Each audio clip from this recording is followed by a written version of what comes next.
انسانی فطری غذا کیا ہونی چاہیے؟ بلا شبہ ہر مذہب و ملت میں غذا کی اہمیت، خوراک کی اہمیت مسلم ہے۔ پاکیزہ غذا پاکیزہ اخلاقیات کی ضامن ہے۔ بیلنس ڈائٹ اینی وے از نیسیسری کہ غذا میں ایک توازن ہونا چاہیے۔ غذا نہ تو افراط پر مبنی ہو جس میں بے حد غلو ہو، جیسا کہ اس ماڈرن ایج کے اندر بھی، اس جدید ترین زمانے کے اندر بھی نیوزی لینڈ، فرانس، چائنا کی کچھ جنگلاتی ریاستیں، افریقہ کے کچھ لوگ اب تک بھی گوشت کھانے میں اس قدر غلو کرتے ہیں، اس قدر حد سے تجاوز کر جاتے ہیں کہ صرف وہ جانوروں کی حد تک محدود نہیں، کیڑے مکوڑے، بلیاں، کتے، یہ سب تو کھاتے ہی ہیں، اس سے آگے بڑھتے ہوئے انسان کا گوشت بھی کھا جاتے ہیں، ان میں اس قدر غلو غذا میں۔ اور دوسری طرف ایک طبقہ وہ بھی ہے جو بالکل کسی جانور کا گوشت کھانے کو بھی حرام سمجھتے ہیں، حالانکہ ایسا نہیں، بلکہ غذا میں اعتدال ضروری ہے۔ اب اس اعتدال کا فیصلہ کیسے کیا جا سکتا ہے؟ تو اس کے لیے لازم ہے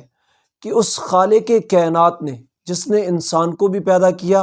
اور انسان کی غذا اور خوراک کے تمام تر انتظام کیے، اب اس کے لیے کیا پاکیزہ ہے، کیا نہیں ہے، تو اس مالک نے اپنے برگزیدہ لوگوں کے ذریعے اس امتیاز کو بتا دیا کہ کیا اس کے لیے سوٹ کرتا ہے، کیا اس کے لیے کھانا موزوں ہے، اس کی صحت کے لیے، اس کے اخلاقیات کے لیے، اس کی جو ہے نا وہ ذہنی اور جسمانی افزائش کے لیے کیا ضروری ہے، اس سے بڑھ کر اس کے اخلاقیات، اس کے کردار، اس کے سیرت کے لیے کیا اچھا ہو سکتا ہے۔ اس مالک کائنات نے اپنے برگزیدہ بندوں کے ذریعے اس امتیاز کو بتا دیا، اور ہاں، اس میں اس بات کا